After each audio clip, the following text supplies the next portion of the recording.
Hello students, welcome to my channel. तो जैसा कि मैंने आपके बीए थर्ड सेमेस्टर जियोग्राफी का जो न्यू बैच है उसको स्टार्ट कर दिया है। आपका जो सिलेबस है उसको कंप्लीट कराने लगी हूँ। तो यूनिट नंबर 1 मैंने स्टार्ट किया हुआ है और उसमें एक वीडियो ऑलरेडी अपलोड कर चुकी हूँ और उसमें पूरा टॉपिक पर्यावरण से रिलेटेड कंप्लीट हो गया है। तो उसके बाद सेकेंड जो टॉपिक आता है आपका वो है पारिस्थितिकी यानी इकोलॉजी। तो देखिए, जो न्यू बैच है 2024-25 के बच्चे, उनके लिए भी ये टॉपिक इम्पॉर्टेंट है। उसके अलावा जो 24-25 के बाद 25-26, 26-27 सारे बच्चे जैसे जैसे बैच आता रहेगा सभी के लिए मोस्ट इम्पॉर्टेंट वीडियो है। क्योंकि देखिए, जो आपके सिलेबस में है ना यही चीज़ें होंगी, आपका सिलेबस एनईपी के अकॉर्डिंग यही होगा। तो इसलिए आपका टॉपिक यही सब होगा, क्योंकि आपको पढ़ना तो वही है ना। इकोलॉजी क्या है, तो इकोलॉजी बदल तो नहीं सकता कि दूसरा हो जाएगा। इकोलॉजी जो है सो है। तो चलिए अब पढ़ना शुरू करते हैं। और देखिए, जो भी कंपटीशन लेवल की तैयारी कर रहे हैं और जियोग्राफी सब्जेक्ट पढ़ रहे हैं तो साथ ही साथ उनके लिए भी यह बैच पूरा इम्पोर्टेंट होगा। तो वो भी चाहे तो बीए थर्ड सेमेस्टर जियोग्राफी की पूरी क्लास करते रहें, क्योंकि मैं पूरी क्लास डेली कराऊंगी। तो चलिए देखते हैं पारिस्थितिकी यानी इकोलॉजी है क्या। इंग्लिश में इकोलॉजी बोलते हैं और हिंदी में पारिस्थितिकी बोलते हैं। तो इकोलॉजी जो है वो जीव विज्ञान की एक शाखा है। जीव विज्ञान यानी बायोलॉजी की एक शाखा है इकोलॉजी। अब देखिए, सबसे पहले हम बात करते हैं कि इकोलॉजी शब्द का सबसे पहले यूज किसने किया। देखिए, ओ इकोलॉजी शब्द का सबसे पहले यूज अर्नस्ट हैकेल ने किया था 1869 ईस्वी में। और हैकेल द्वारा निर्मित ओ इकोलॉजी जो नामावली है उसका विन्यास ग्रीक भाषा के दो शब्दों से हुआ है, ओइकोस प्लस लोगोस। तो इसका मतलब होता है रहने का स्थान और लोगोस मतलब होता है अध्ययन। तो देखिए, इस प्रकार निवास स्थान का अध्ययन आगे चलकर ओ इकोलॉजी को इकोलॉजी कहा जाने लगा। यानी पहले इकोलॉजी और अब इसको इकोलॉजी कहा जाता है। अब समझते हैं इकोलॉजी होता क्या है। अब देखो, यहाँ पे स्टूडेंट्स आपको एक और इम्पॉर्टेंट बात बता दूं कि पारिस्थितिकी यानी कि इकोलॉजी शब्द का सबसे पहला यूज अर्नस्ट हैकेल ने किया था 1869 ईस्वी में। और अक्सर पेपर में जब ऑप्शन आते हैं तो उसमें अर्नस्ट हैकेल का ही नाम होता है, तो आप फौरन पकड़ लोगे कि हाँ इन्होंने ही किया है। लेकिन अर्नेस्ट हैकेल से पहले भी एक वो व्यक्ति थे जिन्होंने इकोलॉजी शब्द का यूज़ किया था और उन्होंने इसका यूज़ 1865 ईस्वी में किया था। उस व्यक्ति का नाम था रेटर। यानी कि अर्नेस्ट हैकेल से पहले रेटर ने 1865 ईस्वी में ही इकोलॉजी शब्द का यूज़ किया था। तो अगर आपके ऑप्शन में अर्नेस्ट हैकेल न देकर रेटर दे तो आपको कंफ्यूज नहीं होना है, आप रेटर पर टिक कर दीजिएगा, क्योंकि बहुत इंपॉर्टेंट है और एग्जाम में जरूर पूछेगा कि इकोलॉजी का सबसे पहले यूज किसने किया।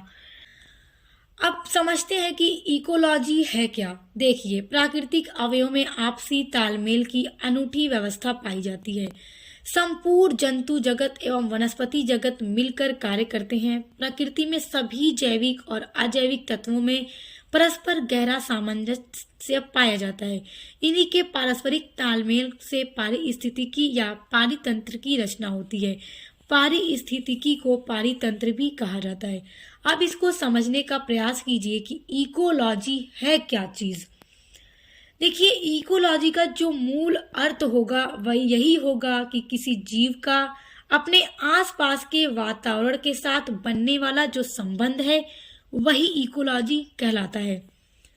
जैसे मैं आपको एक एग्जांपल के थ्रू बताऊं कि एक भेड़िया है, वो जंगल में है और उस जंगल के आसपास जितने भी तरह के वातावरण हैं वहाँ का, तो उस भेड़िया का वहाँ का जितनी भी चीज़ों से उसका संबंध बनता है, जैसे वहाँ की वनस्पति से, वहाँ की मिट्टी से, वहाँ की जलवायु से, इन सारी चीज़ों से उस भेड़िए का संबंध बनता है।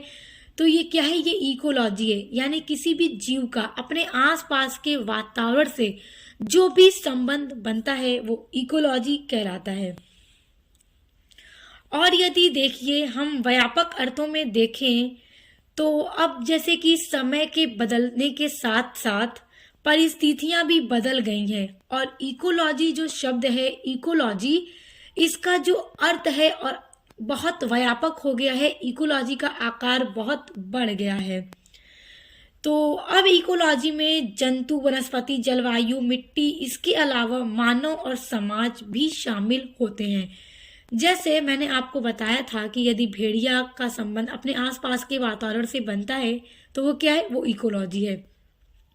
लेकिन अब इकोलॉजी का जो आकार है वो इतना व्यापक हो गया है, इतना बड़ा हो गया है कि यही एग्जाम्पल अगर मैं आपको देकर बताऊं कि एक जंगल में भेड़िया है तो उसका अपने आसपास की मिट्टी, जलवायु और जितने भी चीज़ें हैं आसपास के मानव, जीव जंतु, समाज, सारी चीज़ों से उसका जो संबंध बनता है वो क्या है, वो इकोलॉजी है। तो आई होप आप समझ गए होंगे। तो उन्हीं का हम अध्ययन करते हैं और उन्हीं का अध्ययन क्या कहलाता है, इकोलॉजी कहलाता है। जो हम इन परस्पर इनका जो अध्ययन करते हैं इनके संबंध का, तो वो क्या कहलाता है, वो इकोलॉजी कहलाता है। तो आई होप आप पारिस्थितिकी यानी इकोलॉजी को समझ रहे होंगे कि क्या होता है। अब देखिए, हैकल के अनुसार एक परिभाषा है, इन्होंने एक परिभाषा दी है कि पारिस्थितिकी प्रकृति की अर्थव्यवस्था तथा प्राणियों के अपने अजैविक तथा जैविक पर्यावरण के साथ समस्त संबंधों का अध्ययन है। यानी कि जीव जंतु का अपने आसपास के जितने भी प्राणी हैं उनका अपने अजैविक, जैविक सभी चीजों से जो संबंध बनता है उन्हीं का अध्ययन इकोलॉजी है। अब देखिए, दूसरी डेफिनेशन है वार्मिंग के अनुसार। देखिए, मैं आपको डेफिनेशन इसलिए बताती हूँ क्योंकि एग्जाम में डेफिनेशन आप लिखोगे तो आपको अच्छे मार्क्स मिलेंगे। तो अब वार्मिंग के अनुसार डेफिनेशन है, ये कहते हैं कि पारिस्थितिकी पर्यावरण के संदर्भ में जीवों के अध्ययन का विज्ञान है, क्योंकि हम जीवों का उसके आसपास के पूरे वातावरण के साथ बनने वाले संबंध का अध्ययन करते हैं। तो वो क्या है, वो पारिस्थितिकी है यानी इकोलॉजी है। अब देखिए, टेलर के अनुसार एक और परिभाषा है। टेलर अब क्या परिभाषा देते हैं, सभी विद्वानों की अपने अपने दृष्टिकोण से, अपने अपने पॉइंट ऑफ व्यू से अलग अलग परिभाषा दी है, मगर सब मिलाकर जो अर्थ निकलता है वो एक ही निकलता है। और क्या निकलता है कि जीवों का अपने आसपास के बनने वाले जितने भी वातावरण है और उनके जितने भी पर्यावरण, सभी से बनने वाला संबंध का अध्ययन इकोलॉजी है। यही तो अर्थ निकलता है। अब देखिए, टेलर के अनुसार परिभाषा, पारिस्थितिकी समस्त जीवों के समस्त पर्यावरण के साथ साथ समस्त संबंधों के अध्ययन का विज्ञान है। अब देखिए, कितनी सिंपल सी डेफिनेशन थी सब, और एग्जाम में आपसे पूछेगा तो जिस तरह से मैंने आपको अर्थ बताया है उसी तरह से लिखकर आपको इसका पूरा ये डेफिनेशन लिखनी होगी। 2 से 3 डेफिनेशन जरूर लिखिएगा। तो स्टूडेंट्स, आई होप अब आप इकोलॉजी समझ गए होंगे और अब आपका कहीं पर भी कोई डाउट नहीं होगा। अच्छा, अब देखिए, पारिस्थितिकी तंत्र या इकोसिस्टम। आपने इकोसिस्टम भी सुना है, आप पढ़ भी रहे हैं। अब ये क्या होता है, तो पहले इकोसिस्टम मत सोचिए, अब पहले आप सोचिए इकोलॉजी। तो जैसा कि मैंने आपको इकोलॉजी के बारे में पूरा डिटेल में बताया और उम्मीद करती हूँ आप समझ भी गए होंगे। तो मैंने अभी आपको बताया कि इकोलॉजी जो है अब उसका स्वरूप बहुत व्यापक है, बहुत बड़ा है। इकोलॉजी का जो रूप है बहुत बड़ा है, क्योंकि इसमें प्रत्येक जीव का अपने आसपास के सभी चीजों से बनने वाले संबंध को इकोलॉजी कहा जाता है। तो इकोलॉजी जो है उसका रूप बहुत बड़ा है, इसीलिए इसके छोटे छोटे पार्ट हैं और उन्हीं छोटे छोटे पार्ट को इकोसिस्टम कहा जाता है। तो अब आप समझ गए होंगे, समझ गए ना क्या होता है इकोसिस्टम। चलिए एक बार आपको अच्छे से समझाती हूँ ताकि आप इसको और अच्छे से समझ जाएं और एग्जाम में पूछा जाए तो आप परेशान न हो। देखिए, पारिस्थितिकी की क्रियाशील इकाई को पारिस्थितिकी तंत्र कहा जाता है, यानी इकोसिस्टम कहा जाता है। किसी स्थान पर पाई जाने वाली विभिन्न जीव जातियों की आबादी मिलकर जैवीय समुदाय, बायोटिक कम्युनिटी बनाती है। ये सभी जीवधारी परस्पर एक दूसरे को प्रभावित करते हैं। अब देखिए, मैं आपको बताऊं कि इकोलॉजी क्या है। हमने अभी पढ़ा कि जो भी जीवों का अपने आसपास के वातावरण से संबंध बनता है वो इकोलॉजी है। और इकोलॉजी का स्वरूप बहुत बड़ा है, तो उसके छोटे छोटे पार्ट हैं और वो छोटा पार्ट इकोसिस्टम है। तो अभी आप कंफ्यूज हो रहे होंगे कि दोनों तो लगभग एक जैसा ही लग रहा है, तो नहीं, इनमें बहुत अंतर है। क्योंकि देखिए जो इकोसिस्टम होता है उसका एक अपना क्षेत्र निश्चित होता है, उसकी अपनी एक सीमा तय होती है।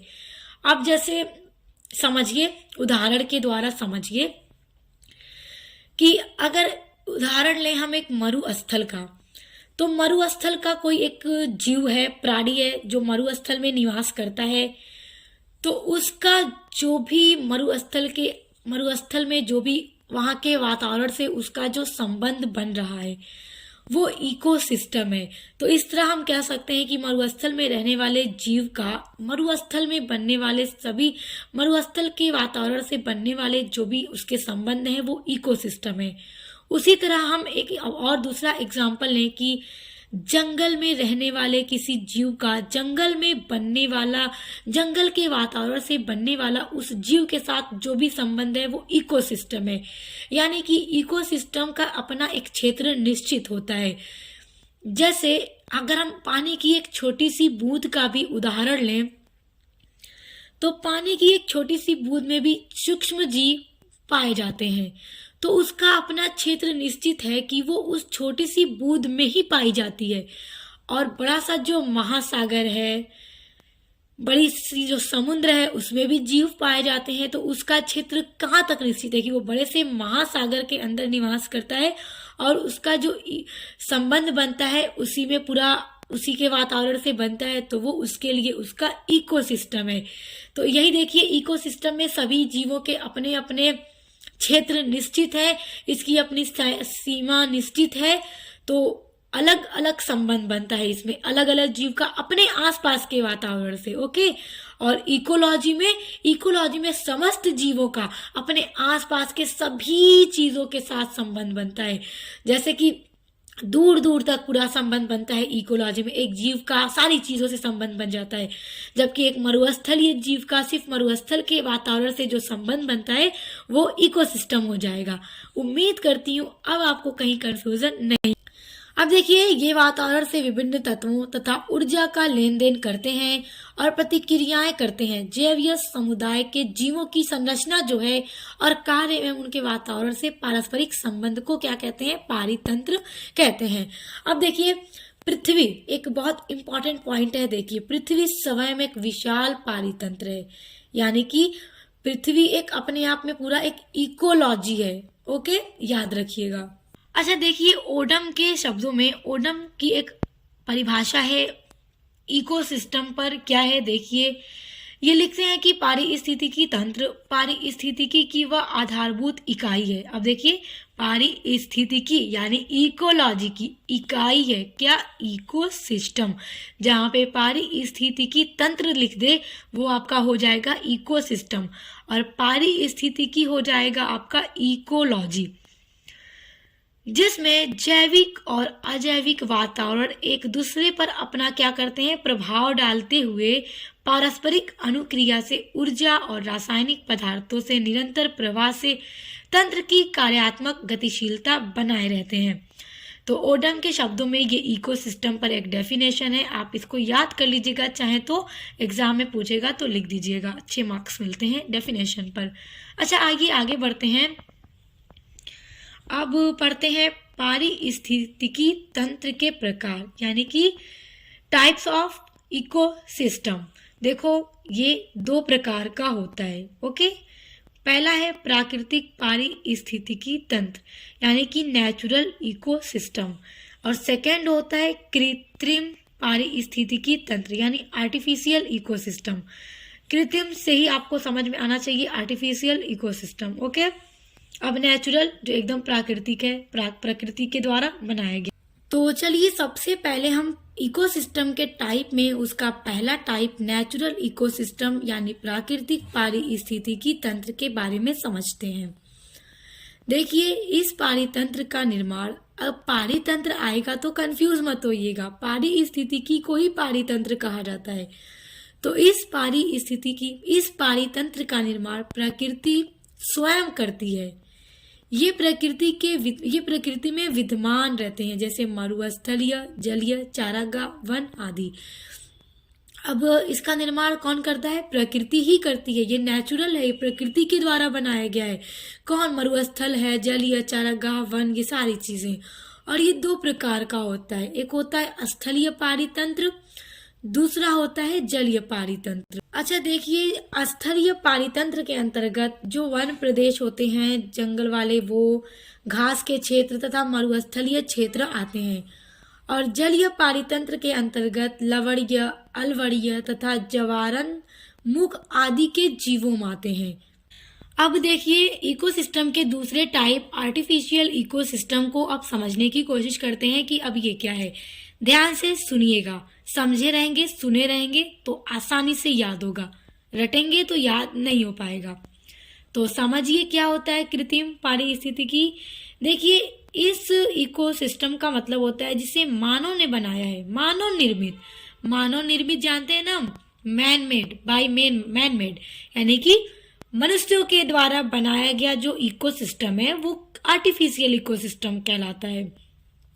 जो मानव अपनी तकनीकी, अपनी टेक्नोलॉजी, अपनी क्षमता, इन सब चीजों को लगाकर बनाता है, तो वो किस तरह का इकोसिस्टम है? आर्टिफिशियल इकोसिस्टम है। देखिए, जैसे कि वनों को काट कर अगर मानव कारखाने का निर्माण करता है, कारखाना बनाता है, तो वो भी एक इकोसिस्टम है। लेकिन कैसा? आर्टिफिशियल इकोसिस्टम है। यदि वो आवास बनाता है, मानव यदि आवास बनाता है तो मानव के द्वारा बनाया गया है, तो वो भी आर्टिफिशियल इकोसिस्टम है। यदि महानगरों का निर्माण करता है मनुष्य, तो वो भी इकोसिस्टम है।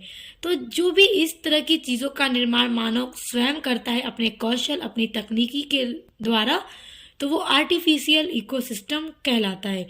तो आई होप अब आप इसको भी समझ गए होंगे। अच्छा, आइए आगे बढ़ते हैं और अब पढ़ते हैं पारिस्थितिकी तंत्र की संरचना, यानी कंपोनेंट्स ऑफ इकोसिस्टम। अब देखिए, जो इकोसिस्टम की संरचना है वो दो तरह की है। एक है जैवीय घटक, जिसको बोलते हैं बायोटिक कंपोनेंट्स, और दूसरी है अजैवीय घटक, जिसको इंग्लिश में बोलते हैं अबायोटिक कंपोनेंट्स। तो ये दो तरह की इसकी संरचना होती है और दोनों में तीन तीन तरह के प्रकार हैं। तो दोनों के पूरे टाइप को भी पढ़ेंगे। अब सबसे पहले जैवीय घटक यानी बायोटिक कंपोनेंट्स में देखते हैं। इसमें तीन तरह का होता है। एक होता है उत्पादक, जिसको प्रोड्यूसर कहा जाता है। दूसरा है उपभोक्ता, जिसको कंज्यूमर कहा जाता है। तीसरा है अपघटक, जिसको डिकम्पोजर कहा जाता है। तो सबसे पहले जैवीय घटक समझिए कि जैवीय घटक क्या है। अच्छा देखिए, जैवीय घटक क्या है इसको समझते हैं। जैव मंडल के सभी प्रकार के जीव, जंतु, जीवाणु, कीटाणु से लेकर सभी प्रकार के पेड़ पौधे जैव घटक कहलाते हैं। यानी कि जैव मंडल में जो सभी प्रकार के जीव, जंतु, जीवाणु, कीटाणु, इन सभी से लेकर सभी प्रकार के पेड़ पौधे, ये सब क्या कहलाते हैं? जैव घटक कहलाते हैं। तो उत्पादक को देखिए, स्वपोषी अर्थात अपना भोजन स्वयं बनाने वाले को उत्पादक कहा जाता है। पेड़ पौधे प्रकाश संश्लेषण द्वारा अपना भोजन स्वयं बनाते हैं, इसी कारण ये उत्पादक की श्रेणी में आते हैं। अब देखिए, दूसरा है उपभोक्ता यानी कि कंज्यूमर। समस्त जीवधारी जो प्रत्यक्ष या परोक्ष रूप से भोजन के लिए हरे पेड़ पौधे पर निर्भर होते हैं, वो उपभोक्ता कहलाते हैं। और उपभोक्ता तीन प्रकार के होते हैं। देखिए, पहला होता है प्राथमिक उपभोक्ता यानी प्राइमरी कंज्यूमर। इसके अंतर्गत जो कीड़े मकोड़े, खरगोश, बकरी, हिरन आदि आते हैं। दूसरा है द्वितीयक उपभोक्ता। द्वितीयक उपभोक्ता वो उपभोक्ता होते हैं जो प्राथमिक उपभोक्ता अर्थात शाकाहारी जंतुओं से भोजन प्राप्त करने वाले मांसाहारी जंतु होते हैं, उन्हीं को द्वितीयक उपभोक्ता कहते हैं, जैसे कि मेढक, बिल्ली, भेड़िया आदि। अब देखिए, तृतीयक उपभोक्ता। जो तृतीयक उपभोक्ता होते हैं वो अपने भोजन के लिए द्वितीयक उपभोक्ताओं पर निर्भर होते हैं, जैसे कि सांप, मोर, शेर, चीता आदि। अब देखिए, तीसरा है अपघटक। इसके अंतर्गत ऐसे जीव आते हैं जो उत्पादक एवं उपभोक्ताओं के उत्सर्जी पदार्थों और उनके मृत शरीर का अपघटन कर देते हैं। अपघटन करने वाले सूक्ष्म जीवों को अपघटक कहा जाता है। और अपघटक के अंतर्गत जो मृतोपजीवी, कवक तथा जीवाणु आते हैं। अपघटकों को प्राकृतिक सफाईकर्ता भी कहा जाता है। ओके, तो आइए अब पढ़ते हैं अजैवीय घटक के बारे में। तो अब अजैवीय घटक देखते हैं। हमने जैवीय घटक में उत्पादक, उपभोक्ता, अपघटक को अभी पढ़ लिया। अब देखते हैं अजैवीय घटक। अब देखिए, इसमें भी 3 तरह के होते हैं। पहला है जलवायु कारक, यानी क्लाइमेटिक फैक्टर्स। अब ये क्लाइमेटिक फैक्टर्स में कौन कौन क्या क्या चीजें आती हैं, जैसे जल, प्रकाश, ताप आदि क्लाइमेटिक फैक्टर्स के अंतर्गत आता है। अब दूसरा है अकार्बनिक पदार्थ। अब इनऑर्गेनिक कंपाउंड्स, इसके अंदर क्या क्या चीजें आती हैं? इसके अंदर आती हैं जैसे कि oxygen, nitrogen, carbon dioxide, hydrogen, खनिज लवण आदि। ये सारी चीजें अकार्बनिक पदार्थ के अंदर आती हैं। और तीसरा है कार्बनिक पदार्थ, यानी कि ऑर्गेनिक कंपाउंड्स। तो इसके अंदर प्रोटीन्स, वसा, कार्बोहाइड्रेट्स आदि सारी चीजें कार्बनिक पदार्थ के अंतर्गत आती हैं। तो स्टूडेंट्स, आई होप आज का टॉपिक अच्छे से समझ में आ गया होगा। इसके अलावा अगर आप बीए 3rd सेमेस्टर में इंग्लिश लिटरेचर पढ़ते हैं, सोशियोलॉजी पढ़ते हैं, हिंदी गद्य पढ़ते हैं, मेडिवल हिस्ट्री पढ़ते हैं, तो उन सभी सब्जेक्ट के लिए भी चैनल पर विजिट कीजिएगा। उन सभी की भी क्लास हो रही है। इंग्लिश लिटरेचर की तो लगभग मैंने कंप्लीट करा दी है, हिंदी गद्य की भी पूरी क्लास करा दी है, और बाकी सारे सब्जेक्ट की, सोशियोलॉजी की भी करा दी है, और मेडिवल हिस्ट्री की क्लास चल रही है। और बाकी जो भी आप सब्जेक्ट पढ़ते हैं उसके लिए कमेंट कीजिएगा। और मैं लगातार आप लोग के सभी सब्जेक्ट की वीडियोस अपलोड करती हूँ, मॉडल पेपर की वीडियोस अपलोड करती हूँ। तो चैनल पर विजिट कीजिए और पढ़ते रहिए। आपके बीए के लिए बहुत बेस्ट चैनल है सक्सेस मास्टर पॉइंट। तो बेस्ट ऑफ लक। अब मिलते हैं नेक्स्ट वीडियो के साथ।